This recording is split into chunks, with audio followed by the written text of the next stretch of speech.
Assalamualaikum warahmatullahi wabarakatuh. Saya Nurul Khalifah, semester 6 pada matkul kajian gender, program studi ilmu Al-Quran dan tafsir di Stay Al-Anwar, Sarang Rembang yang diampu oleh Ibu Fatonah. Melalui ujian via online ini, dari soal 5 tadi saya mengambil poin soal nomor 1 yang terdiri dari menjelaskan pengertian gender dan seks serta perbedaan istilahnya. Kemudian menyebutkan bentuk-bentuk ketidakadilan gender.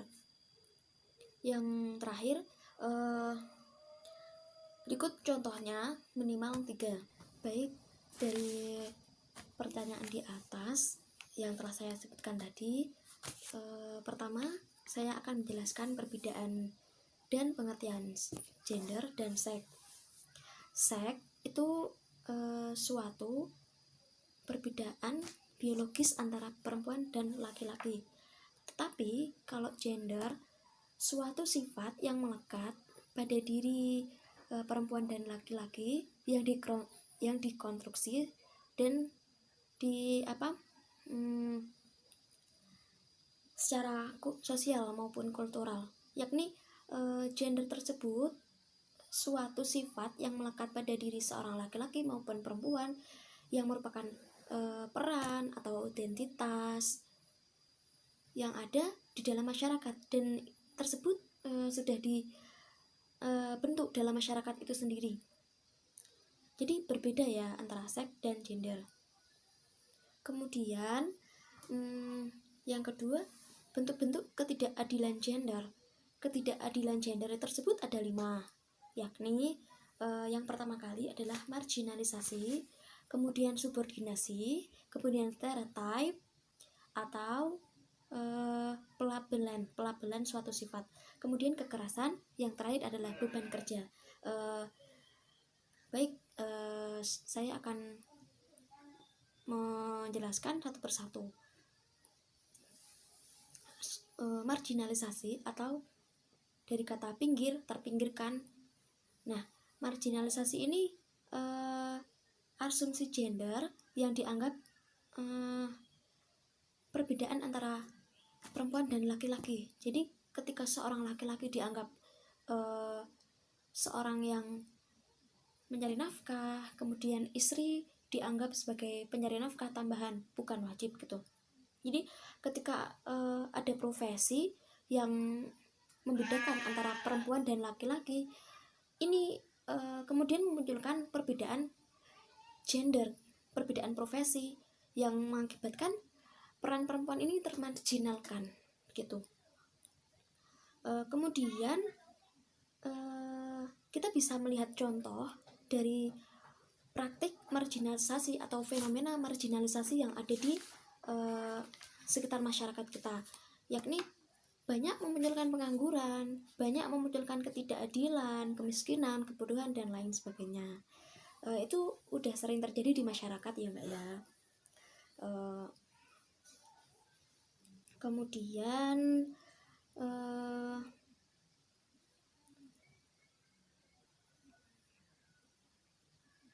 akibat marginalisasi ini kita bisa melihat fenomena yang ada di masyarakat terkait kebodohan, kemiskinan. Itu karena apa? Ya karena perbedaan tadi. Kemudian akibatnya menimbulkan eksploitasi SDM gitu.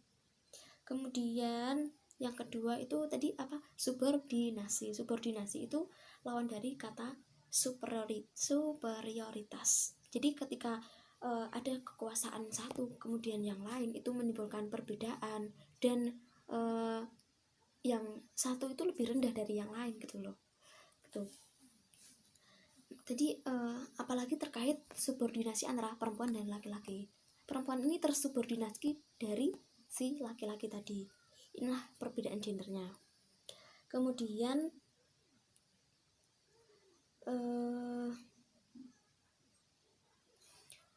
kebanyakan para laki-laki menganggap perempuan ini tidak rasional, sering menggunakan emosionalnya daripada rasionalnya. Inilah yang menimbulkan perbedaan gender antara perempuan dan laki-laki yang dinamakan subordinasi. Saya akan memberikan contoh terkait subordinasi ini. Ketika di India, seperti yang ibu dosen jelaskan di kelas dulu, di India itu kalau suami makan itu istrinya nggak ikut makan. Jadi istrinya itu makan di dapur, yang kemudian makan sendiri setelah suami selesai makan. Begitu. Kalau berjalan beriringan itu tidak ada di India. Jadi ketika suami berjalan, maka istri itu berjalan 2 langkah dari belakang dari si suami tadi. Jadi tidak beriringan, tidak so sweet lah gitu. Kemudian nomor 3 itu stereotype. Stereotype itu pelabelan yang tidak pada tempatnya terhadap kelompok tertentu, yang hal tersebut menimbulkan kerugian dan menimbulkan ketidakadilan. Contoh gampangnya, ketika kita mendengarkan tanda kutip janda, itu kan sering diolok-olok, terus sering dibuat bualan ketika guyonan, terus janda mah apa gitu kan. Nah itu kemudian hal ini tidak bisa dihindarkan. Padahal janda itu bukan apa-apa sih. Janda itu apa sih? Kan tidak masalah sepertinya, tapi kan hal itu dibuat bualan, bulian yang menimbulkan ketidakadilan terhadap suatu masyarakat atau kelompok tertentu.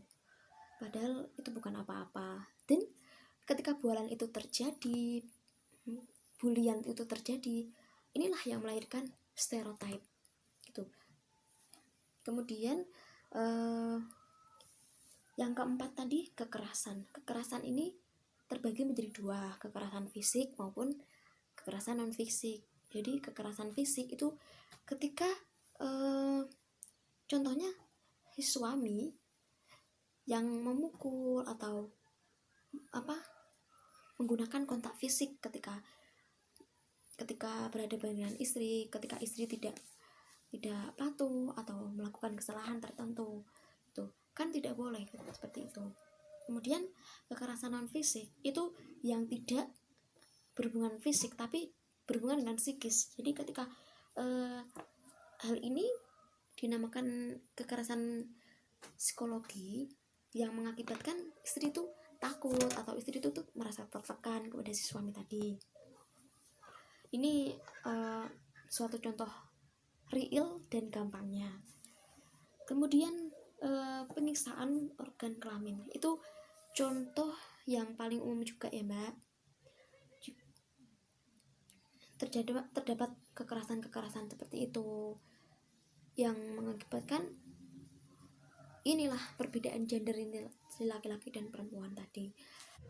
Baik, yang terakhir beban kerja. Pada poin ini beban kerja itu tidak menjadi masalah ketika hal itu tidak adanya ketidakadilan. Ketika hal itu sudah terbiasa, ketika hal itu tidak menimbulkan masalah, itu tidak apa-apa. Ketika hal itu kemudian ada pertentangan, kemudian ada suatu pihak yang merasa tidak diadilkan terhadap pihak yang lain, ini yang menjadi masalah. Ketika contohnya si suami kan terbiasa mencari nafkah dan istri terbiasa merawat anak-anak di rumah. Ketika hal itu terbalik, si istri mencari nafkah dan si suami di rumah, ini kan menjadi masalah. Jadi ketika emang ada suatu masyarakat itu ada yang terbiasa suami itu di rumah, si istri mencari nafkah, itu terbiasa. Tapi kan fenomena itu kan kalau melihat dari sisi perbedaan gender, beban kerja tadi kan tidak tepat, karena menurut teori gender itu ketika ketidakadilan itu nggak apa-apa, tapi kok nggak ada keadilan, menimbulkan pertentangan, kemudian pihak satu merasa dirugikan, itu yang menjadi masalah. Jadi terkait tadi poin-poin yang sudah saya paparkan mengenai persoalan-persoalan yang dicantumkan oleh Bu dosen, menurut saya sudah lengkap ya. Jadi kurang lebihnya mohon maaf. Wassalamualaikum warahmatullahi wabarakatuh.